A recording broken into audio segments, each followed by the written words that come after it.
एष देवो विश्वकर्मा महात्मा सदा जनानां हृदये सन्निविष्टः। ॐ सहना भवतु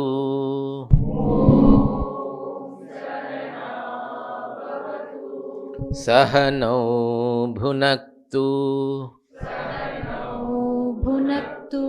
सह वीर्यं करवावहै सह वीर्यं करवावहै तेजस्विनावधीतमस्तु तेजस्विनावधीतमस्तु मा विद्विषावहै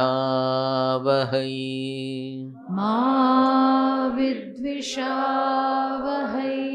ॐ शान्ति शान्ति शान्तिः। ॐ शान्ति शान्ति शान्तिः। ॐ शान्ति शान्ति शान्तिः। ॐ शान्ति शान्ति शान्तिः। हरि ओम। Ninth verse onward. We have done it, but we will chant it. अग्निर्यथैको भुवनं प्रविष्टो अग्निर्यथैको भुवनं प्रविष्टो रूपं रूपं प्रतिरूपो बभूव रूपं रूपं प्रतिरूपो बभूव एकस्तथा सर्वभूतान्तरात्मा एकस्तथा सर्वभूतान्तरात्मा रूपं रूपं प्रतिरूपो बहिश्च रूपं रूपं प्रतिरूपो बहिश्च। See, rupam means all the varieties, all the rupam, and pratirupa means whatever rupa it is we are seeing, it is taking that form. Pratirupa means that taking that form. But it is not limited by the forms, it is bahishcha, it is beyond that, it is transcending that also. Vayuryathayiko bhuvanam pravishto वायुर्यथैको भुवनं प्रविष्टो रूपं रूपं प्रतिरूपो बभूव रूपं रूपं प्रतिरूपो बभूव एकस्तथा सर्वभूतान्तरात्मा एकस्तथा सर्वभूतान्तरात्मा रूपं रूपं प्रतिरूपो बहिश्च रूपं रूपं प्रतिरूपो बहिश्च सूर्यो यथा सर्वलोकस्य चक्षुः सूर्यो यथा सर्वलोकस्य चक्षुः न लिप्यते चाक्षुषैर्बाह्यदोषैः न लिप्यते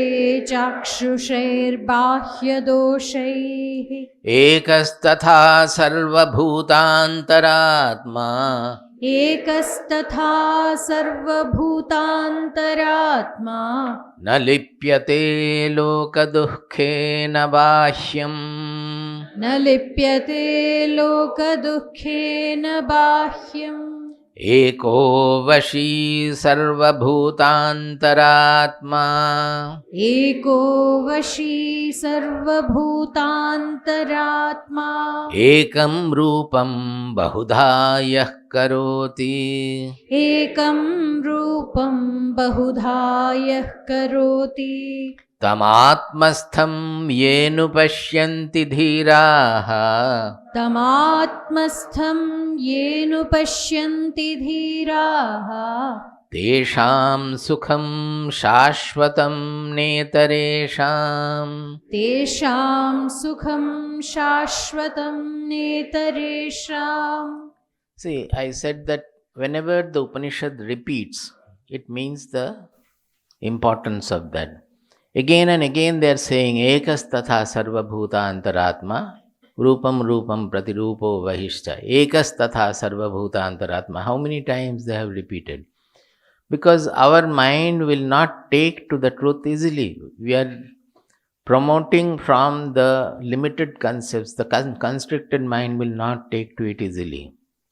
However much we may say, people will still ask that in my next life, will my wife become my wife again? A Vedantin, famous Yoga Vasishtha, fond of Yoga Vasishtha, says, next life, will I be able to have the same wife?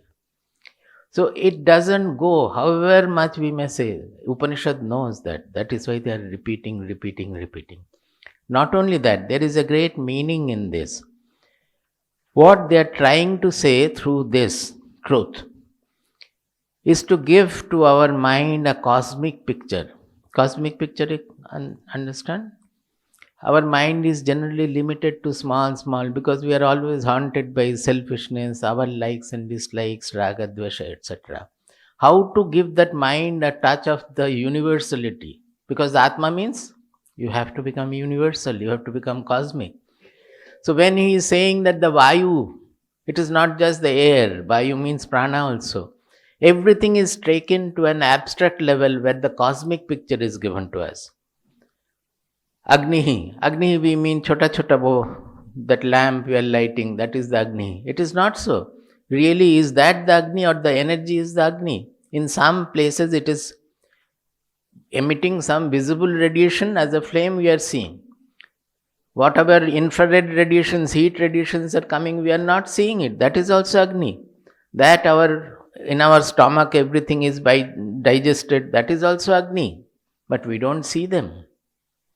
So he is taking us from that small constricted concept to a cosmic concept. And what happens if you understand the meaning and then go on chanting this also? Studying is one thing that definitely it will help your mind. But even if you chant, you will find that your mind is chant with the meaning in mind. Mantraha means mananatrayate. Mantra is not just the sound. Sound has some role to play, it is the vehicle. But truly speaking, what the mantra does is through its meaning. Mananat means when we associate our mind with that. Still more powerful will be when we associate our emotion with that. Mind also we may think that, oh, it is all pervading and all. It will not give you the picture of the whole. Just like the other day I said that you were standing in front of the sea or ocean. The first time you see, the mind expands like the ocean. That is the emotional association is there. Suddenly your mind gets the vastness. But if you see the same sea again and again every day, it will not happen because we lose the emotional association. It can happen provided you are given to sadhana. That every day the sea will give you that vastness. Or sea is not necessary. In meditation you can have the same vastness. You don't need to go to the sea or the mountain top. That is why a knower goes everywhere for different purpose. But he doesn't need the mountain top or the sea for their mind expansion. Because his mind is already expanded that if he wants, he can think of the Atma and mind will be more than the universe. So the question is this emotional association, mental association, then emotional association. And sound is only the vehicle for that. So in the sound also we apply our emotion and give it a tune and apply our bhava, that means our emotional association, to make it powerful. So when you are listening to Song of the Soul, why is it that so many people get so much of experiences and all? Because Song of the Soul was recorded for putting people into meditation. The purpose was that, request was for that. So whatever sound you produce from a meditational depth, meditation में हम जहाँ पहुँचना चाहते हैं, अगर मन वहीं पे है और वहाँ से हम chant करते हैं, that sound will have the power of taking others to the same level. The problem is that others are not able to fully surrender to the sound. They will have their own, they will hold on. They will hold on to their individuality. They will not completely relaxed and relaxedly absorb the sound vibration. If they do, then the purpose of the हम वो किताब के पीछे लिखे भी हैं, CD के पीछे लिखे भी हैं. The sound will take you to silence. It is meant for that. So, in any mantra chanting, the sound is the vehicle which has great power. But more power is there in the mental, in the meaning of it. Mananat trayati iti mantra. जो मनन के द्वारा हमें मुक्त करते हैं, suffering से मुक्त करते हैं, कंस्ट्रिक्शन से मुक्त करते हैं, छोटेपन से मुक्त करते हैं, सेल्फिशनेस से मुक्त करते हैं, उसी को मंत्र बोलते हैं. And that will become still more powerful. It depends on the emotional association. Why some people immediately get elevated? It is because of their emotional association. Why Ramakrishna Dev was like a storm, he took the heaven by storm, is I think somebody, either Aurobindo or somebody mentioned about him. Took the heaven by storm. What is that? That is the emotional content of Ramakrishna, which we will refer to as bhakti. Bhakti can be for the knowledge also. It is our emotional association, our emotional intensity with which we are pursuing the truth, pursuing the knowledge. That gives. So, if you chant these verses again and again, what will happen? That you will suddenly find that your mind, not suddenly, you will find that your mind is becoming like the space. It is taking a spatial dimension. It is becoming cosmic. If you think about it and associated emotion with that, oh, सारे दुनिया में ये भरा हुआ है, सबसे ये इसी शक्ति सब कुछ बना रहा है. Galaxies after galaxies are getting born, getting destroyed. What is this tremendous energy playing in the whole universe? And can I believe that that is of my own soul? हमारी जो हम हमेशा मैं बोलता हूँ, वो जिसको रेफर कर रहा है, वो जो आत्मा है, उसी में ये सारे खेल, दुनिया का खेल फैल रहा है. So, actually, the greatest problem we have, not only spiritually advancing, in life also, why are we unhappy? Because we think that I am an isolated being. वो सब कुछ हम पकड़ के रखना चाहते हैं.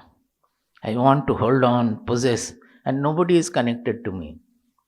Actually, in the universe, nothing can be isolated. Everything is integrated. We miss that truth.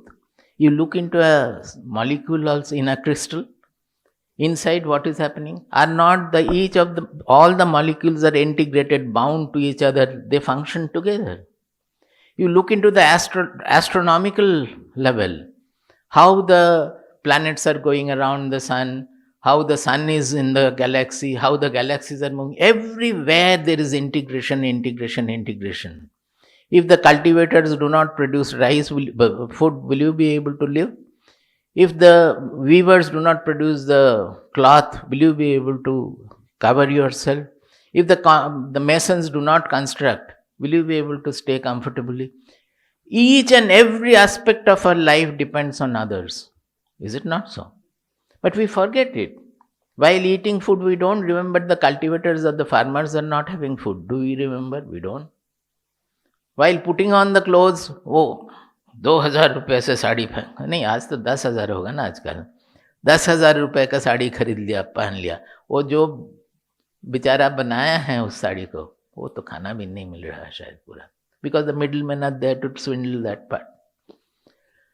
Nothing is isolated. The whole, we think that the pollution we are throwing from the factory owners are throwing the pollution in the air, thinking that I will have more money. अरे ज़्यादा पैसा मिलने से क्या होगा? With that money, what will he do?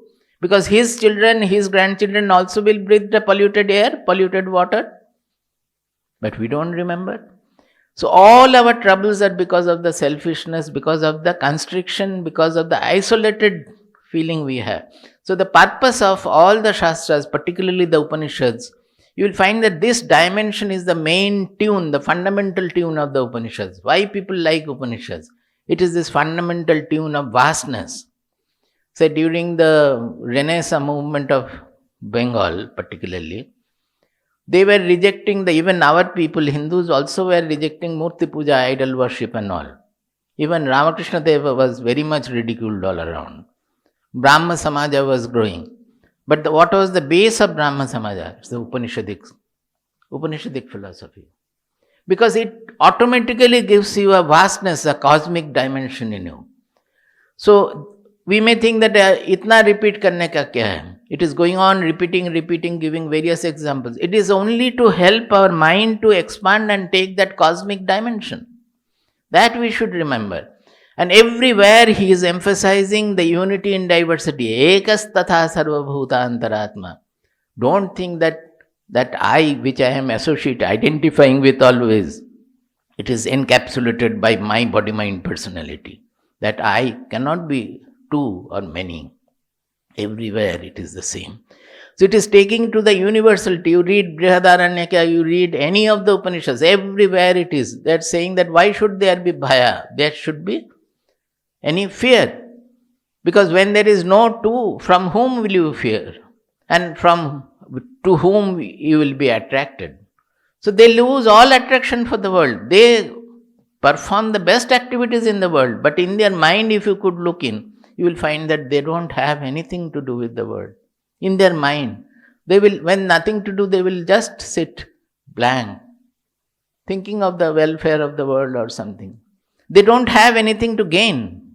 They don't look for, because they know that the source of all the joy, all the ananda is there.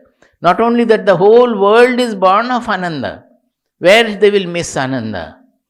Anandadhyeva khalvimani bhutani jayante anandena jatani jivanti anandam pravishanti abhisamvishanti. Taittiriya Upanishad. But the whole creation is born of ananda. It is sustained by ananda. When it dies or anything is destroyed or anything is perished, it goes into the ananda. Everywhere it is ananda and ananda alone. So it is giving us a cosmic dimension with which we can blossom and we become universal. That is the purpose of the repetition of the verses again and again.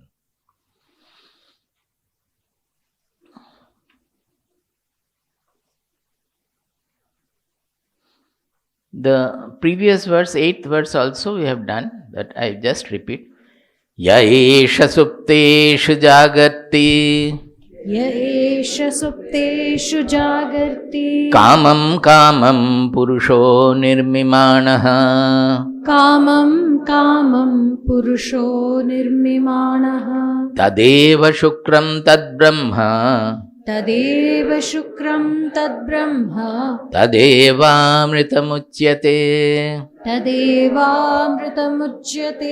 tasmin lokashrita sarve tadunatyeti kaschana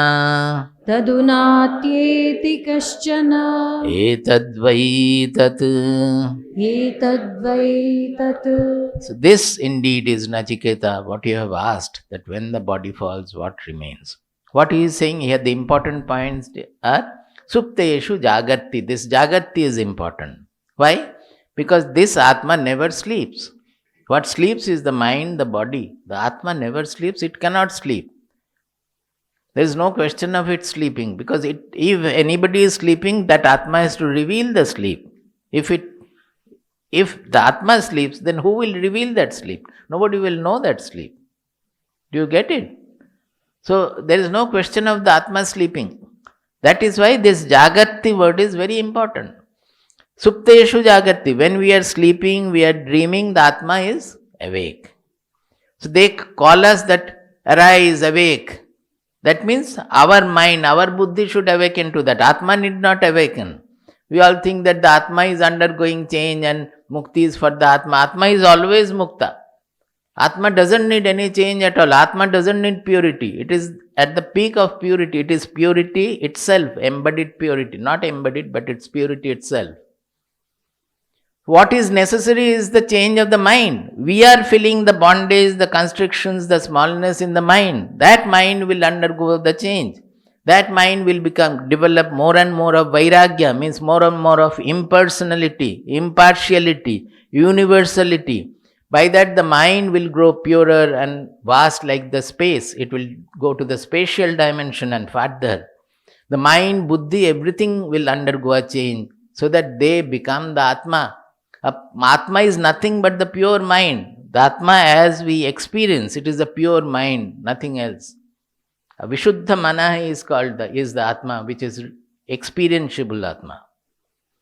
So the changes all take place in the body-mind personality. Nothing changes in the Atma. Atma is already pure. That is why in Bhagavad Gita also repeatedly said that the Mukta Atma, Avyaya Atma, but we consider that it is bound. We consider that it is this.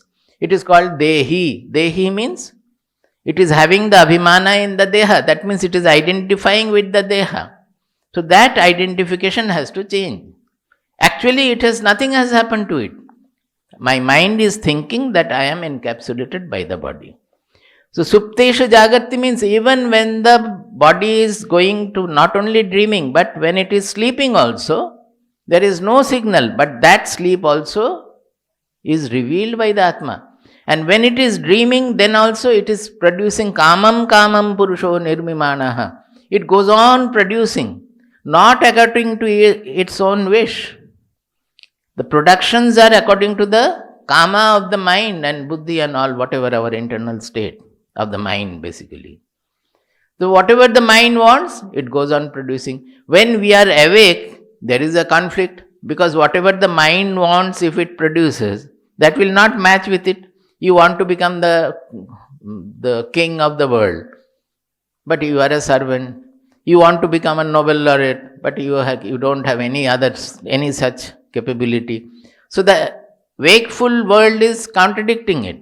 But the moment you are asleep, you are dreaming, you can become the Nobel laureate, you can become the richest person in the world. Everything will happen because the Atma is free to produce that in that world. If that happens in the wakeful, then people will say that, oh, schizophrenic hai, yo gadbad ho gaya, kuch bolenge. Because he will not behave according to the external data. So he is saying that the Purusha is producing the world according to the kamas, whatever is there. But the Purusha is not affected by the kama at all. Purusha is not affected by the desires at all. It is producing, each person for their kama, it is producing the world according to them. Tadeva Shukram Tad Brahma. Know that it is not affected by kama, it is not tainted by kama. It is the Shukra, the white, the untainted, pure. That itself is the untainted, pure. It doesn't, while it is producing the Jagat of various kamas, that is various desireful objects, it is untainted, untouched by it. It remains the Shukram. Tad Brahma, that itself is the Brahman, the sustainer, the whole support, the substratum of the universe, not only your body. That means it's not limited by your body. Tadeva Amrita Muchyate. That itself is called Amrita. Why immortal? Amrita means immortal, eternal. Why? Because no change takes place there. No birth, no death. Immortality means there cannot be any change. Avyaya and Amrita are the same. Anything that gets born cannot become Amrita. Anything that changes cannot become Amrita. Tasmin lokaha shritaha sarve. All the lokas you can conceive of, the earth, the heaven, the hell, everything, they are all in that Atma. But it doesn't touch the Atma at all. Tadu natyeti kashchana, nothing can surpass it. So whom will you be afraid of? If you are the support of the entire universe, then where is the question of any fear or any greed or anything like that? Attraction, repulsion. So automatically one will be freed of the raga-dvesha. Agniriyathaiko, this I have already explained yesterday. So we will go to the next.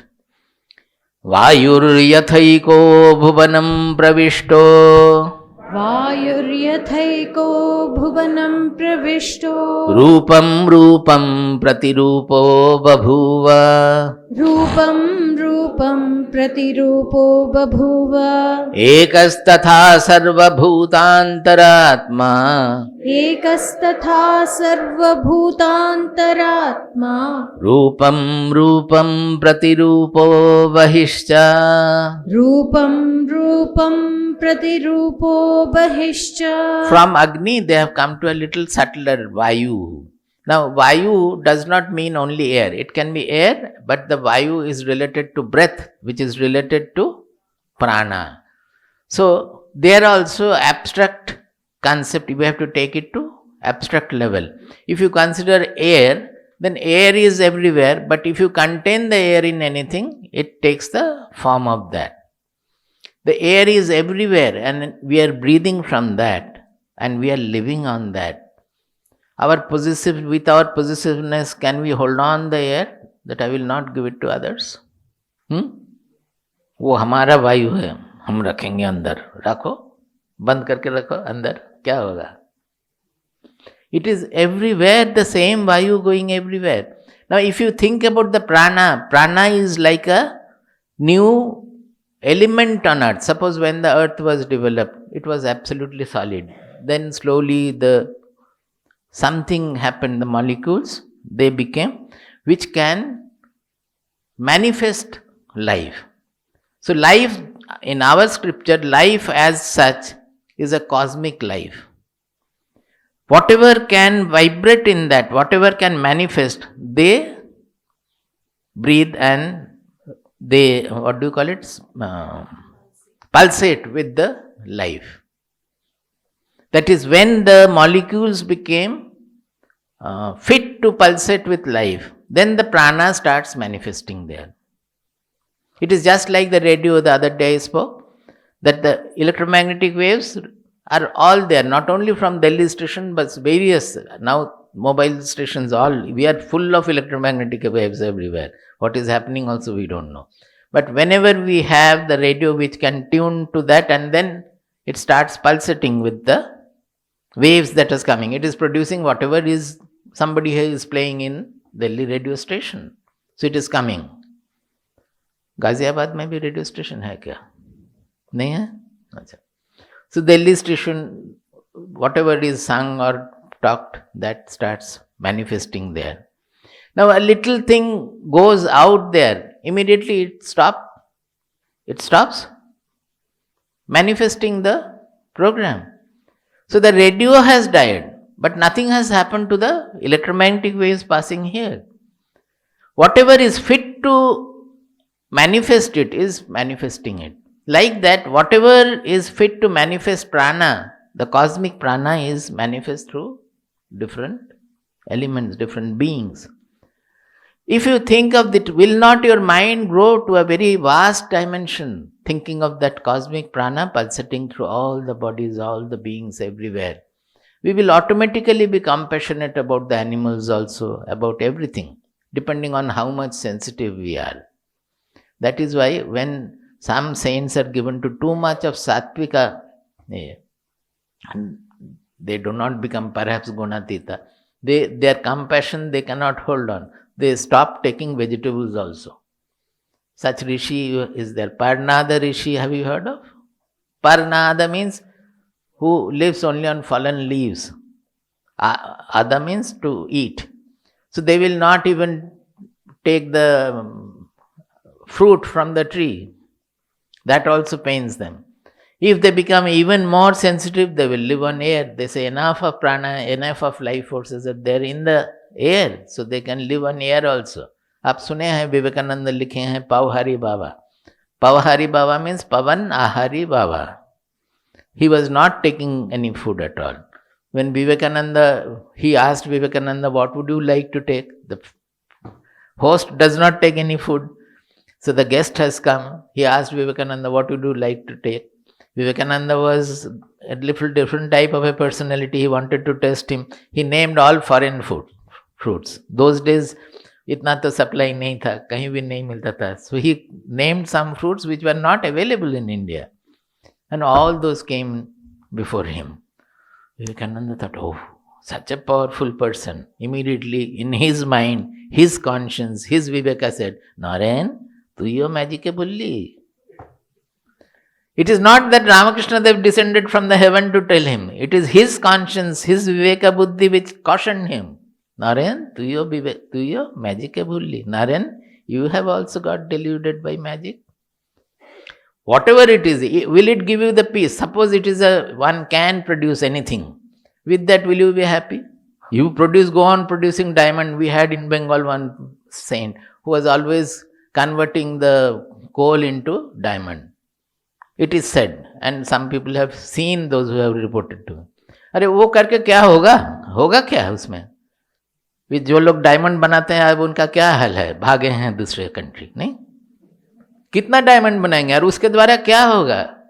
क्यों भागेंगे? मन में डर है ना, यहाँ पकड़ा जाएगा वो. तो डर कहाँ गया? डर तो है पूरा, ज्यादा है दूसरों से. We have to go to the अभय पद. We have to go beyond fear. We have to go beyond all constrictions. So, Vayu or the prana, this prana bhuvanam pravishtaha, that is whatever world, when it is entering the world and manifesting as the different living beings, all the beings are pulsating with that universal cosmic prana. It is for us, it is the Upanishad is through this, the Upanishad is trying to take us to that universal level, unity in diversity.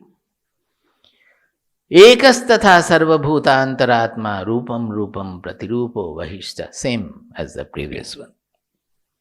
Suryo yatha sarvalokasya chakshuhu. सूर्यो यथा सर्वलोकस्य चक्षुः न लिप्यते चाक्षुषैर्बाह्यदोषैः. न लिप्यते चाक्षुषैर्बाह्यदोषैः. एकस्तथा सर्वभूतान्तरात्मा.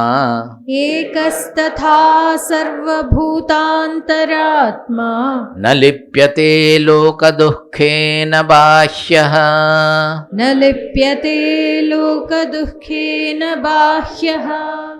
Now he is taking to Surya. Now Surya, for us Surya is sitting that, it is there, that is only Surya. But what is that Surya? It is actually the light. The Surya is radiating everywhere. Surya is not only present there, but it is everywhere with its radiation. It is part of the Surya. We call it Amshuhu. No? The rays, sun rays are called Amshuhu. It is all pervading everywhere, it is spread.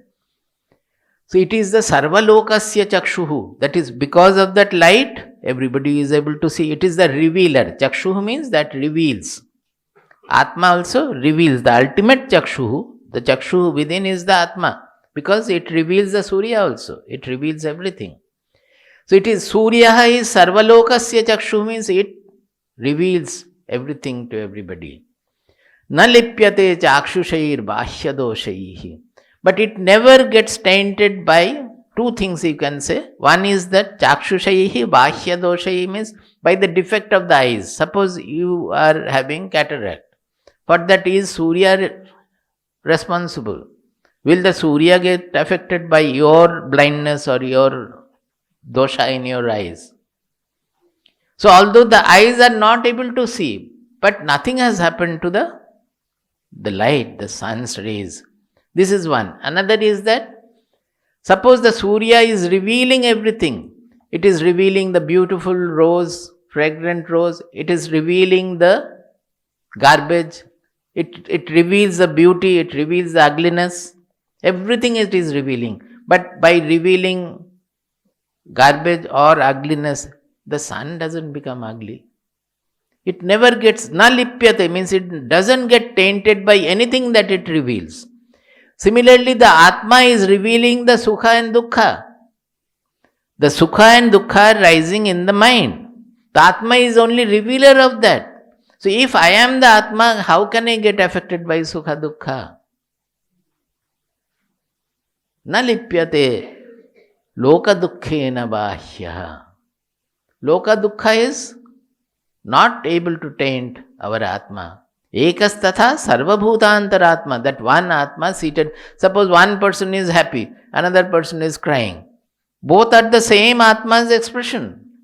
So if we becomes sorry with the crying, he has to become happy with the other one also. But it is allowing all these things to take place for different kamam purushaha nirmimanaha. Over the whole world, everything is happening. It is only revealing. It is the revealer of everything. It never gets tainted by anything it reveals. Rabindranath's one song is there. Shukhe amay rakbe keno rakho tomar kole. Shukhe, জানেন না? সুখে আমায় রাখবে কেন রাখো তোমার কোলে. I am not praying that you keep me in comfort and happiness. He is saying, oh Lord, I am not praying that you should keep me in comfort and happiness. You keep me in your lap. Why? The whole world will have sukha dukkha, everything will float in me. But when I am on your lap, I will not get affected by anything. I will have the most deepest dukkha. I will shed tears in that. I will have the highest of the blissful ananda. I will be joy. I will be in joy. I will be cheerful in that. But nothing will be able to enslave me, will be able to overwhelm me, will be able to affect me. That is why he said that Jekeho more diyecho shukhot, diyecho tari porichoy, shabare ami nomi. Jekeho more diyecho dukho, diyecho tari porichoy, shabare ami nomi. Those who have given me happiness, through the happiness they have given me your touch, O Lord. So I prostrate before them. Those who have given me suffering, through the suffering they have given me your touch, O Lord. So I prostrate before them also. This is the transcendental mindset. Sukha, dukkha, both will play. We will shed profuse tears. We will laugh also. We will smile also. But not getting enslaved by anyone, not getting overwhelmed by and overpowered by any of them. So we will be able to host much bigger dukkha, much bigger sukha. When we know the depth of the sea, even 100 meters waves also, that doesn't disturb the bottom of the ocean. It remains as peaceful as it is. It is because of the depth it is able to hold such huge waves. If the water is shallow, a little wave also it will spill over. It will not be able to remain peaceful. The whole water will get disturbed. When the depth is more, although there are huge waves, it will contain that. It will not get spilt over.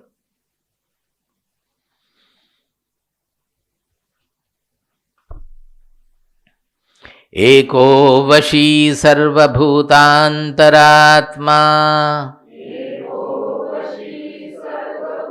अंतरात्मा एकं रूपं बहुधा यः करोति एकं रूपं बहुधा यः करोति तमात्मस्थं येनुपश्यन्ति धीराः तमात्मस्थं येनुपश्यन्ति धीराः तेषां सुखं शाश्वतं नेतरेषाम् तेषां सुखं शाश्वतं नितरेषाम्. See, this ekaha is not going.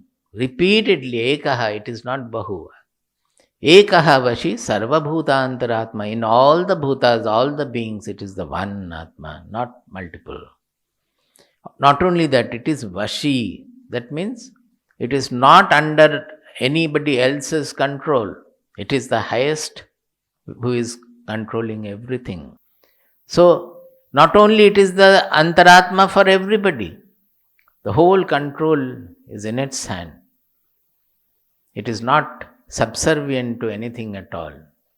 It is the only independent existence we can think of. It is the existence. All other things are appearing in that. Ekam rupam bahudha yah karoti. It is always manifesting in multiple forms, multiple ways, through multiple appearances. Tam atmastham. Tam atmastham. See, it should strike your mind. Why Atma is atmastham? आत्मा तो आत्मा है, फिर वो आत्मस्थम मतलब who is seated in the Atma. So why Atma is called Atmastham?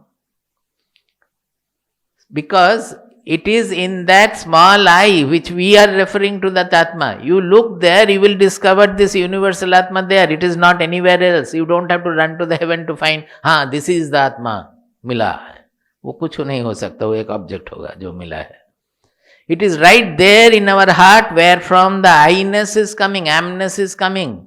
That means the small I, egoistic I we are thinking of. It is right there in it, Atmastham.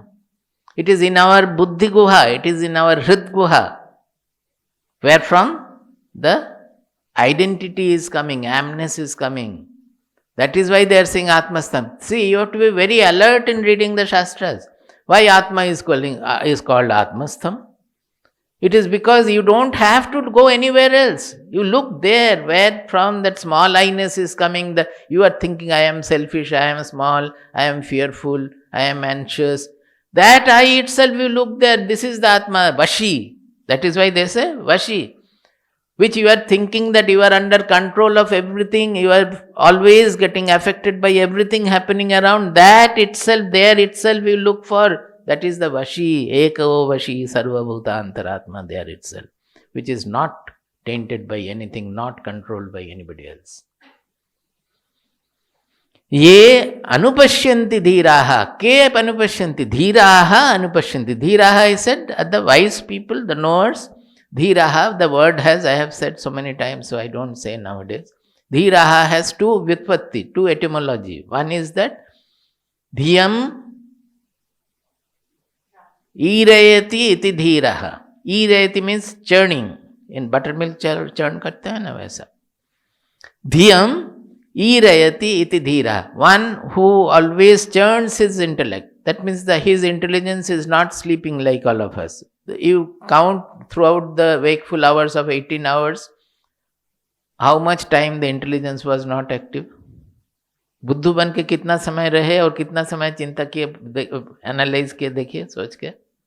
जब पढ़ते हैं तब तो भी इंटेलिजेंस सोते रहता है. Just we go on parrot like repeating. So,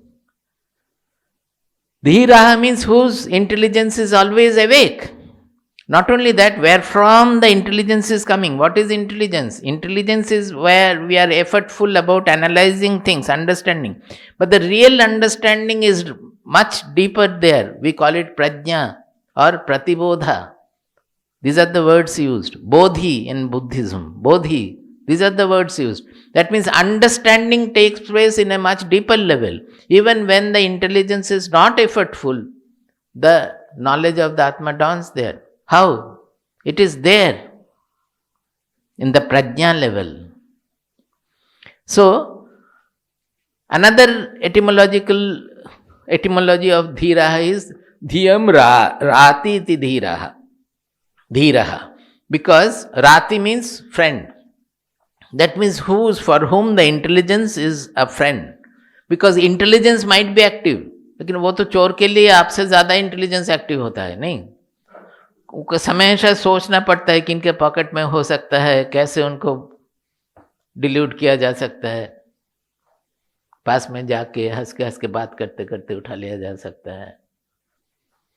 So he is thinking, but it is not friendly to him. The intelligence is always putting him into trouble by taking him to inauspicious goal. So the intelligence has to be active and has to be friendly to take you to the ultimate auspicious goal. Then he is called dhiraha. So dhiraha anupashyanti. Ye dhiraha anupashyanti. Ye dhiraha, plural. It is not that one person only sees. Everybody who does this will see. Anupashyanti. Anupashyanti means, is it with the eyes they are seeing? They will see the Atma with the eyes? No. Anu means following. Following what they see. This vision, pashyati, is actually ikshana. It is a vision of the buddhi. And anu means following the acharya, following the shastras, following the Shankaracharya is writing here, anupashyanti, he has said, Acharya agama upadesham anu. Anu means following. Following what? Acharya agama upadesham. That means the upadesha, Advice given by the Agama means the Vedas, Shastras, and Acharya means the Guru. Acharya Agama Upadesham Anu Sakshat Anubhavanti. After following their Upadesha, this is most important. Sakshat Anubhavanti. That means it has to become their direct discovery, their first-hand discovery, their direct perception, not with the eyes or indriyas, by the bodhi, by the buddhi, inner perception. But sakshat anubhavanti means they are talking about an experience, not the outer experience of the indriyas, but inner experience of the buddhi. This sakshat anubhavanti is very important. Anupashyanti means acharya agama upadesham anu sakshat anubhavanti. So that is anupashyanti, the dhiraha anupashyanti. So where do they see? Tam atmastham. They look into that I, which is we are now thinking, look into that, and there itself they discover the sarvabhuta antaratma. Atmastham, they go into, they follow. When they are looking into, actually they are looking into the body, thinking that there my atma is. But when they finally discovered, they discovered the sarvabhuta antaratma. It is not limited by the body. In the Atma, in the consciousness, the whole universe is appearing. As I explained yesterday, that everything is Chidakasha. That the Bahyakasha and the Chittakasha is appearing in the Chidakasha, the Chit. Where the whole universe as well as my body, mind, personality is a small speck in the universe. They are all appearing in that consciousness. Tesham sukham shashvatam. Their sukha only will be shashvata sukha. It is not the usual sukha we are thinking of. It is sort of a prasada, a placidity of the mind. When they no longer look for sukha, is the real sukha comes. Don't think that as I am happy now, after the knowledge, always I will be smiling, laughing, and I will be happy like that. It is not that kind of unhappiness at all. It's a very vast, all-pervading placidity that will always remain in you. Cheerfulness we can call, but again it will be misunderstood. But it is true that the face will no longer become long and depressed like that. It will remain cheerful in that manner.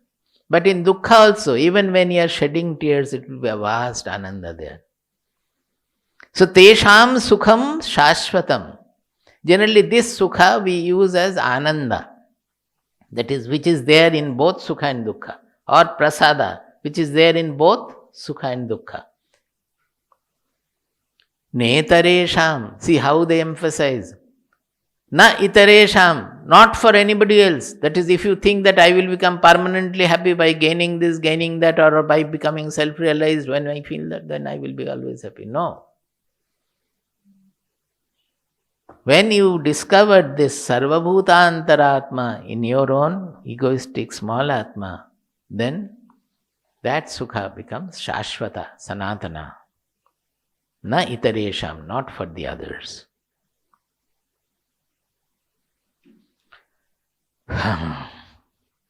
Nityo nityanam chetanaschetananam. Nityo nityanam chetanaschetananam. Eko bahunam yo vidadhati kaman. Eko bahunam yo vidadhati kaman. Tamatmastham yenu pashyanti dhiraha. Tamatmastham yenu pashyanti dhiraha. Tesham shanti shashvati netaresham. Tesham shanti shashvati netaresham.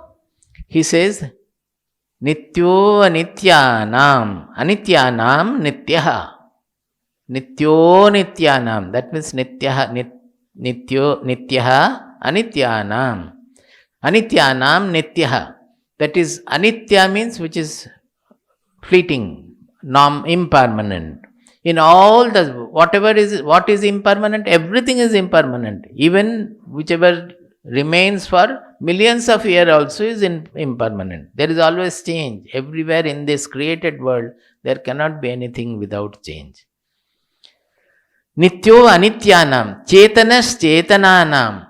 Amongst the so-called living being, aware, conscious beings, who is the consciousness? I will explain it in much more detail. Amongst the conscious beings, who is the consciousness? Chetanaha, chetananam chetanaha. Eko bahunam yo vidadhati kaman. Ekaha. Where is that? Ekaha bahunam kaman vidadhati. Ekaha san yaha bahunam kaman vidadhati.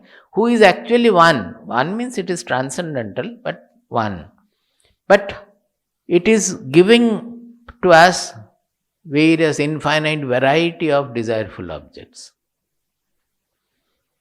Tam atmastham yenu pashyanti dhiraha tesham shanti shashvati netarayesham. Again see repetition, the importance of it. Repetition of the same second line, it's the importance of it.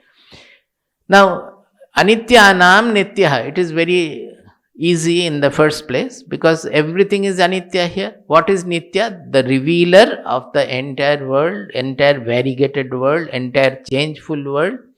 The consciousness is revealing.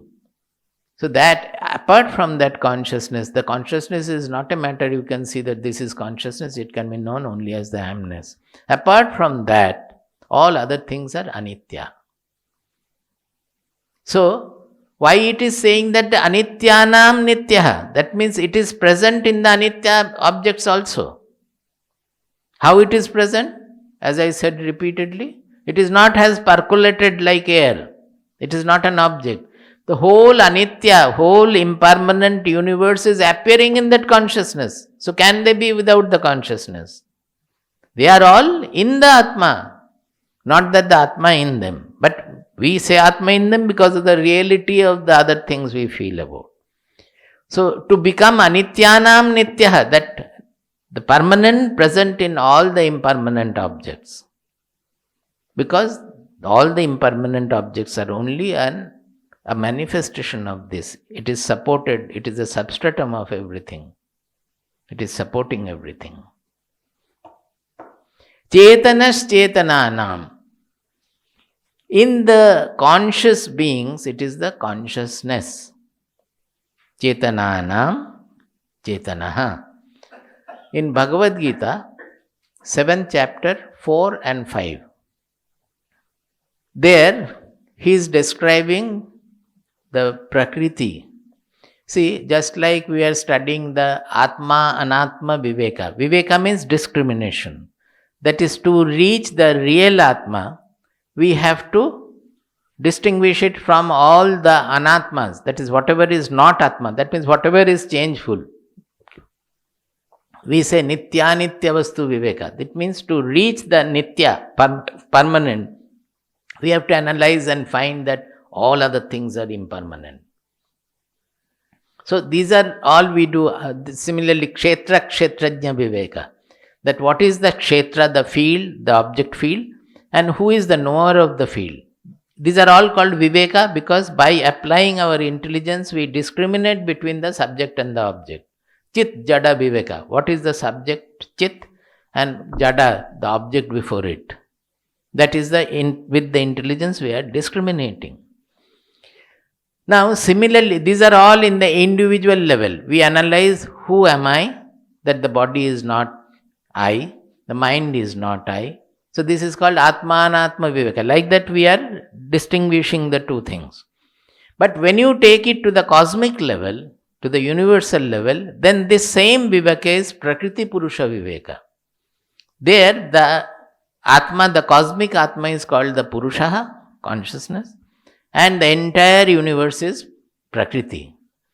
Now the speciality of Bhagavad Gita, these slokas is that, I will read out just, Bhumirapo analo vayu kham mano buddhirevacha ahankaram me bhinna prakritirashtadha apareyam itastu anyam prakritim viddhi me param jiva bhutam mahabaho ya idam dharyate jagat. Is it not? 7th, 4, 5. Those who have Bhagavad Gita can see. Bhumirapo analo vayuhu निरापो नलो वायुः kham mano buddhireva cha खं मनो बुद्धिरेव च ahankara iti yam me अहङ्कार इति यं मे भिन्ना prakritirashtadha. भिन्ना प्रकृतिरष्टधा. So he is saying that these are the eightfold prakriti. That is ashtadha, means the prakriti can be divided in these 8 aspects. What are that? Bhumihi, apaha. Bhumi means, I will not go into very much detail. Bhumihi, all you know also Panchabhuta and all. Bhumihi, apaha. Apaha means water. Analaha means fire. Vayuhu means air. Kham means space. Vyoma or space. These are the 5. Then manaha, buddhi, ahankara. Mind, intelligence, and the ego we say, ahankara. Actually it is egotism or ego you can say, ahankara. These are the eightfold prakriti. Bhinna prakriti rashtadha. Now saying that, so here what is there? External universe is made of these 5 panchabhutas, bhumi, rapo, analo, vayuhu, kham. These are the 5. And the internal world that is made of manaha, buddhi and ahankara. This is the entire world, the external sphere and the internal sphere, the total prakriti. Now he is saying, apareyam itastu anyam prakritim viddhi me param. Know that this is my apara prakriti. Apara means inferior prakriti. This is very important, this line. Know that this is my inferior prakriti. I have something called the para prakriti. Viddhi me param prakritim viddhi. Me param prakritim viddhi. My para prakriti is something else, not these. Because these are all an objective analysis in the field of the objects. Is it not so? Even our personality is in the field of the objects. So mind, intelligence, ahankara, these are all the objects. Easy analysis. Now he says that these are all only the inferior prakriti. There is something my superior or the supreme prakriti for me. What is that? Jiva bhutam mahavaho ya edam dhariyate jagat. That by which I am becoming the jiva and holding the entire universe. Who is saying? The consciousness is saying, the Atma is saying. That is, Krishna has identified himself with the Atma, so he is saying I. Actually, it is about the Atma. The universal consciousness, the real identity, our real identity, Atma, it is appearing as a small jiva. And when it appears as jiva, the number of indriyas is created. According to that, the whole world. The whole world is nothing but a combination of the sense signals. The whole world can be explained in terms of the 5 indriya sensations, the sensory perceptions. Along with that, the mind, buddhi and ahankara, the internal. The whole world is a combination of all these things, nothing else. But the whole jugglery is happening when this Atma is appearing like a small jiva which is manifesting, creating this, his own body, his own indriyas and the whole jagat. So he said, dhariyate jagat. Because the whole world will be entirely different depending on our indriyas. If we had different indriyas, the jagat will be different.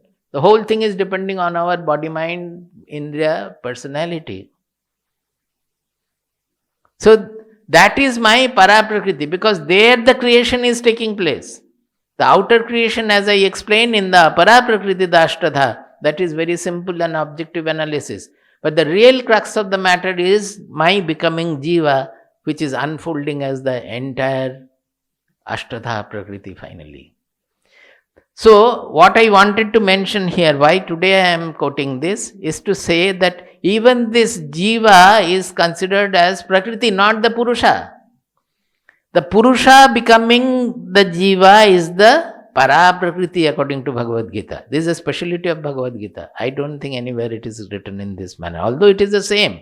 But this kind of expression, that the jiva we say it is the amsha of the purusha. We generally say it is a part of the purusha. Is it not so? Deha buddhya tu dasosmi, jiva buddhya tvadamshakaha, atma buddhya tadevaham itime nishtita mati. Hanuman is saying, telling. Deha buddhya tu dasosmi. As long as I have abhimana in my deha, I have the dehatma buddhi. That body identity is strong. I am your dasa because I can only serve you. But jiva buddhya tvadamshakaha. When I consider myself to be the jiva, then I am a part of you. That means we are considering here jiva as the part of the purusha, not the prakriti. This is the difference. That is why I am quoting this. Generally, we always consider jiva as the part of the purusha. Now, then he says that atma buddhya tvamevaham. Atma buddhya tvamevaham. When I consider myself to be the Atma, then I am not different from you. I am yourself. Aham brahmasmi. Yeah, kuch bhi. Iti me nishtita mati. This is my strong understanding.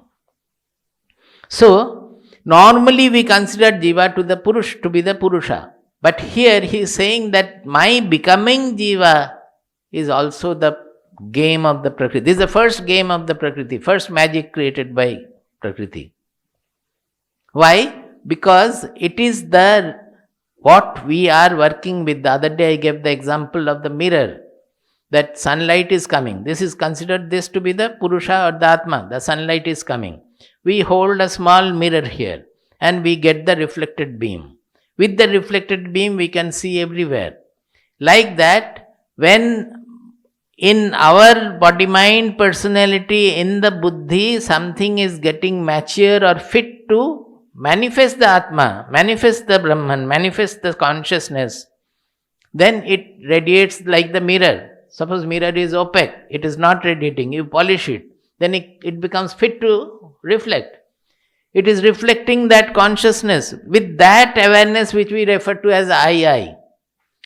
We think that this secondary radiation, this reflected beam is coming from me, the mirror. Actually, is it coming from the mirror? The beam is originally, if the original beam is not there, the mirror will not be able to, it will not be there at all. So when the death comes, when the mirror becomes opaque or the mirror breaks, then my body-mind personality dies. But nothing happens to the other billions of mirrors which are also reflecting the same sunlight. Those mirrors remain as such. And nothing happens to the sunlight also. Only the reflected beam from the mirror has gone. So this reflection in the buddhi, when our buddhi, or you can say even ego also, it is in the buddhi generally, when our personality grows to a dimension so that the buddhi starts reflecting, manifesting the consciousness, then that is called chidabhasa. That reflection is called chidabhasa. That means chit abhasa. It is like the chit, not the chit. In fact, it is the chit. But this becoming small like a jiva, this delusion is creating the smallness. If that smallness goes, then always we will refer to the sunlight. Well, this sunlight is reflecting in all the buddhis, it is reflecting through me and I am living as long as it's manifesting that reflection. Once we know that, then all the delusion about considering the mirror to be the main I, that will go. When we will know that it is just like the waves. One wave is reflecting the sun or the moon. Let us say sun. Many waves are reflecting. When the wave subsides, that reflection is gone. Nothing has happened to the... Seeing the waves going down, we never cry. That, oh, that wave died. Oh, the other wave is dying. How much will you cry? Millions of waves are dying every moment and getting born also every moment. But there always the sun is dying. By mistake, it is the death of the sun. But actually nothing happens to the sun. समझ में नहीं आ रहा क्या? तो इतना क्यों बुद्धू बन के रहे हैं लग रहा है?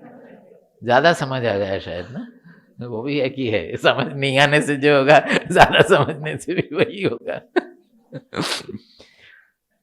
So this is extremely important. Jiva bhuto mahabaho yaedam dharyate jagat. The whole impression of the world is depending on that jiva. You go to 13th chapter, 5 and 6. This is 4 and 5, that is 6 and 7. 13th chapter, 6 and 7.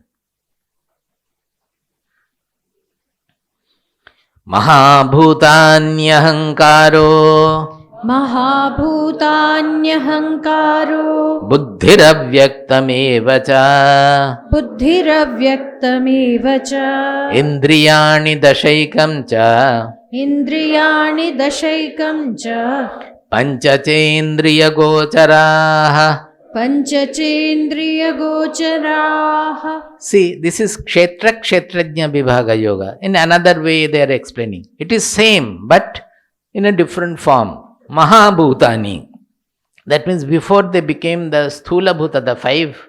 Actually, you know why panchabhuta? Because we have five indriyas. Each bhuta is related to one indriya. Our whole world picture is a subjective world picture, not like the objective picture of science. Because in science, the picture of the world, the analysis of the world is objective. So it goes on changing. Number of elements always will go on changing. Number of elementary particles will go on changing. Finally, it has got reduced into only Schrodinger wave, probability waves. So it will always go on changing. But as long as we have five indriyas, same indriyas, our description of the world will not change unless we develop new. But it is not only five, he is saying indriyani dashaikamcha, that means five sense organs, five organs of action, that is 10, and the mind. The 11th one is the most important, mind, because everything finally is a play of the mind. So he says Mahabhutani, the five Mahabhutas, Ahankaraha, the egotism or ego, Buddhi, Avyaktam evacha. Our Buddhi and Avyakta is when the manifest universe goes, where will it go and where from it will come again. So there is a concept of which is unmanifest. That is also within the ken of duality. This Avyaktam is nothing but Maya, what we refer to as Maya. That means which is becoming manifest and going to unmanifest. This is still a duality. To know the truth, we have to go beyond. These are all models. Indriyani dashaikamcha panchachendriya gocharaha. The 11 indriyas and the 5 perceptible panchabhutas. Panchacha indriya gochara. Whatever we see with the 5 indriyas, those are the objects. Now he is coming to the internal level. Ichha dvesha sukham dukkham. इच्छा द्वेषः सुखं दुःखं Sanghataschetana dhrutihi. सङ्घातश्चेतना धृतिः Etat kshetram samasena. एतत् क्षेत्रं समासेन Sabikaramudahrutam. सविकारमुदाहृतम्. So the entire description of the kshetra or the field or the object field is completed in these 2 verses, saying that Etat kshetram samasena sabikaram udahritam. This is in brief and in a nutshell the entire field which we observe, the object field. Now here in the objective, then he will go on to explain what is the kshetrajna. He has said earlier, but finally again complete that day. Now kshetrajna is the knower of the field, seer of the field. Now why they have put all in the field? Here what I want to point out is this sanghataschetana. Ichha dvesha sukham dukkham sanghataschetana dhrutihi. Ichha dvesha sukham dukkham dhrutihi. They are all in the field of object. The wills, the desires, ichha. Dvesha, that means our hatred. Sukham, dukkham, they are all observed, revealed by the consciousness. So they are all in the objective field. Dhrutihi, that we are retaining or not retaining, retentive power. They are all in the objective field. We are knowing, intelligence, mind, everything we are knowing. They are all in the object, in the objectude. But they have included sanghatas chetana. Chetana, we always think that it is jiva, it is the purusha. Again, the same thing as in 7th chapter. He says this sanghatas chetana is also in the object field. What is that sanghata? Sanghata means the all thing together, the combination. There the chetana is coming. Suppose our ego is actually ego there are 2. One is ahankara, which is a fictitious construct of our mind that I think about this is what I am. But there is a material ego which is the hub of our personality. Hub means all the signals are coming there, and that is giving the integrating all the faculties of our personality. That ego will never go. That is why I want to use the word egotism for ahankara. Ego will never get dissolved. The true phenomenological ego, the body personality ego, which is coordinating all the functions of the body, if it goes, then we will not be able to function in the world. If for the knower that ego is not there, then he will become a vegetable. He will not be able to function. Unless we are able to identify that this is Raji. So Raji's face, Raji's sound, Raji's look, and I saw her yesterday or 1 year back or so. Who is coordinating all this? Taking something from memory, taking something from the vision, taking something from the auditory signals. Everything is coordinated by the ego. Coordination of the past, future, present, everything is done by them, by that. That faculty is really the ego part of it, which will never go and cannot go. If it goes, then you will become non-functional, like in coma. So that Chetana which is reflected, which is coming out of that Sanghata, that is also object. It is same as Jiva Bhutam Mahabaho, that Para Prakriti. That is the reflection of the consciousness in that hub of the personality, which is called Chidabhasa. This Sanghatas Chetana is nothing different from Chidabhasa. Why are they are calling it object? Because it is just like the reflection of the mirror. It is not the original Atma. It is the Atma manifest through the ego, but it is only like the Chit, not the Chit. Chidabhasa. Are you able to understand? So these two are very important in 7th chapter and in 13th chapter. Both are same, and this is the speciality of Bhagavad Gita, to put that Jiva element also in the Prakriti, because anything that is limited, anything that is changeful is within the fold of Prakriti, within the fold of objectitude. So it matches very well with our scientific conception. The other models given by various Shastras, it is not so clear in this. It matches very well with the consciousness we feel. The scientist always say it is also objective. It is a product of the body-mind personality. Yes, in a way it is. Because it is not the real consciousness or the Atma we are speaking about. It is the Chidabhasa we are speaking about. That is within the objective fold. And it is limited. It is different from body to body. Okay.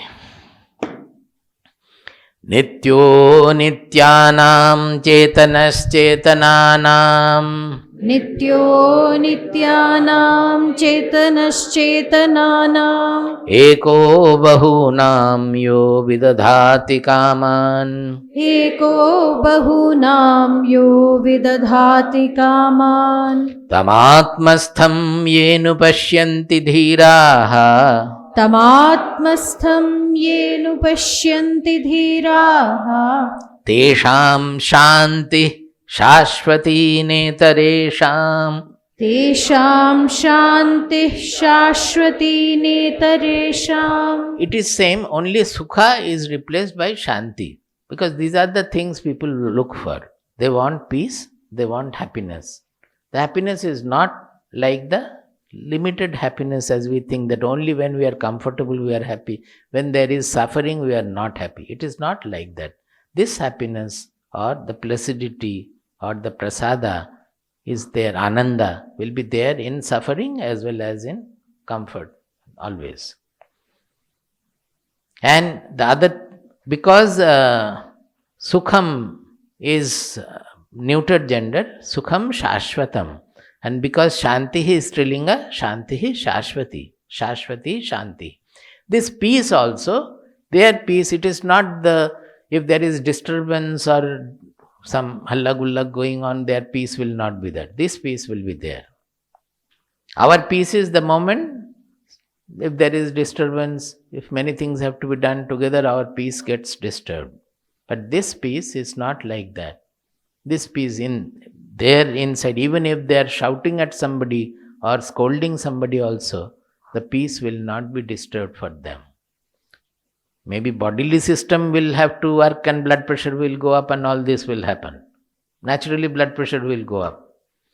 But the internal peace, where they find the peace, it is incorporated in that agitation also. It is not slave to the agitation. It is superseding the agitation. Tadetaditi manyante तदेतदिति मन्यन्ते aniddeshyam paramam sukham अनिर्देश्यं परमं सुखम् katham nu tadvijaniyam कथं नु तद्विजानीयाम् kimu bhati vibhati va किमु भाति विभाति वा tadetaditi manyante तदेतदिति मन्यन्ते aniddeshyam paramam sukham अनिर्देश्यं परमं सुखम् katham nu tadvijaniyam कथं नु तद्विजानीयाम् kimu bhati vibhati va. किमु भाति विभाति वा. This is very interesting. This is saying that anirdeshyam paramam sukham. That means this paramam sukham. They said that tesham sukham shashvatim, tesham shantihi shashvati. So this paramam sukham, that supreme bliss or happiness, anirdeshyam, it cannot be easily identified because we are discussing so much to hint at it. But until you have it, how can you know? And where lies it? To have the experience of it, then only we will know. In Yoga Vasishtha says that however much we may describe how is the jaggery, the taste of jaggery, you write a full 10,000 pages book on taste of jaggery. तब तक तो पता नहीं चलेगा जब तक jaggery टांग में ना डालें. एक उतना करने का कुछ नहीं है. थोड़ा सा little jaggery we can put on our tongue, we know the taste of jaggery. A 10,000 pages book also if you write, the taste of jaggery will not be known. Like that, it has to be nirdeshyam, that if it is paramam sukham, it has to be definite. But all this, whatever we are describing, it is anirdeshyam. We are trying to point at it, but it is not certain. Anirdeshyam paramam sukham. Tad etad iti manyante, about which the rishis, those who have written the scriptures, the Mahatmas, they have referred to as tat etat. That means as a definite experience. See, it's very important. Tat etat, this is what that is. Tat means that truth, that Atma. Etat, it is this. So they are definite about it. So unless it is a first-hand experience, how are they saying? So the disciple is saying that tad etat iti manyante. It is always discussed as etat, this is this. Anirdeshyam paramam sukham. At the same time, it is anirdeshyam sukham. So, katham nu tad vijaniyam. How can I know about it? Katham nu tad vijaniyam. Kimu bhati vibhati va. Does it ever shine or doesn't shine? Will I ever reach? So, until it becomes a definite experience, how can I refer to it? How can I say? Kimu bhati means, is that manifest? Does it shine? Bhati means shine. Does it shine? Vibhati va. Vibhati va means vishesha rupena bhati. There can be another meaning to this. Bhati means it's a general shining. And vibhati means it shines through different small objects or events or so. Or you can say bhati means it's a general expression and vibhati means vishesha rupena bhati, that one will be able to specify. Does it shine or not? Anirdeshyam paramam sukham tat etad iti manyante. That means pratyaksha yogyam iti manyante. Tat etad means pratyaksha. Now it is not pratyaksha because it cannot be seen by the eyes. But it is not paroksha also. It is not an inference. It's a direct perception which we call as aparoksha. That is a non-dual experience. That is when everything is gone, the Atma reveals itself. Yame vaisha vrinute tena labhyaha tasyaisha atma vivrinute tanum swam. Nayamatma pravachanena labhyo nacha nayamatma pravachanena labhyo Na medhaya na bahuna shrutena yamevaisha vrinute tena labhyah tasyaisha atma vivrinute tanum swam. Na ayamatma pravachanena labhyaha. This Atma cannot be had by pravachana. Pravachana means prakishta vachana, not only lecture. It means analysis. Suppose I am studying the Shastras. We all the analysis, this word, that word, and we are detailing, we are going into it, vyakhyana, etc. So pravachana means prakishta vachana, means vyakhyana. This Atma cannot be had by vyakhyana, pravachana. Nayamatma pravachanena labhyo na medhaya. You are supremely intelligence. Nobel laureate. Got so many awards. No, Atma is not for you. Na medhaya na bahuna shrutena. You have listened to many lectures from the realized persons. Many realized. Not one saint, but 2-3 saints who have realized, we have listened to their words also. Lectures. By that will it be had? No. Nayamatma pravachanena labhyo na medhaya na bahuna shrutena yam eva esha vrinute tena labhya tasyaisha atma vivrinute tanum swam. One who has embraced, has done the varana for this Atma in preference to everything else. One who has taken refuge in this Atma, forgetting the whole world, including his own self-realization or any other desire he has, forgetting everything. One who has chosen this. They have used the language of marriage, that we put the Varanamala, of all the people, we put one Varanamala on our partner. Like that, of all the infinite variety, variegated world, we put our Varanamala on the Atma. Yamevaisha vrinute tena labhyaha, he attains. How? Tasya esha atma swam tanum vivrinute. To him, the Atma unfolds, opens up its own truth. Tanum, the expression is the sharira, that is, to whom he opens up his tanu, sharira. But the real meaning is, to him, the Atma manifests, Atma discloses its own truth. So, katham nutad vijaniyam kimu bhati vibhati va. Does it shine? Does it shine as something vishesha? So that is why they have said pratyaksha yogyam, etad. It is neither pratyaksha yogyam nor paroksha. It is called aparoksha. When the Atma reveals itself, it is called aparoksha or advaita anubhuti. Nu katham tad vijaniyam. How can it be made atma buddhi gamyam? Tat swaprakasha bhavam atma sukham bhati kimu. This atma sukham, which is swaprakasha bhavam, it is own revelation. Does it become experiential? Yataha tat vibhati ba. Can it be shining in a particular manner, this or that? So he is having the doubt, he is asking. In reply, saying, this next verse is there in Mundakopanishad also. We do it in Arati, while doing the Arati. Na tatra suryo bhati na chandra tarakam. न तत्र सूर्यो भाति न चन्द्रतारकम् Nema vidyuto bhanti kutoyamagnihi. नेमा विद्युतो भान्ति कुतोऽयमग्निः Tameva bhantamanubhati sarvam. तमेव भान्तमनुभाति सर्वम् Tasya bhasa sarvamidam vibhati. तस्य भासा सर्वमिदं विभाति. He says, na tatra suryo bhati na chandra tarakam nema vidyuto bhanti kutoyam agnihi. There the sun doesn't shine, the moon doesn't shine, or you can say the sun cannot illuminate this, the moon cannot reveal this or illuminate this. Not even the lightning. So where is the question of this Agni? That is small Agni. Generally they were doing Homa and all, so the Agni is always important to them. So we do it in Arati. Arati is generally done to show the idol.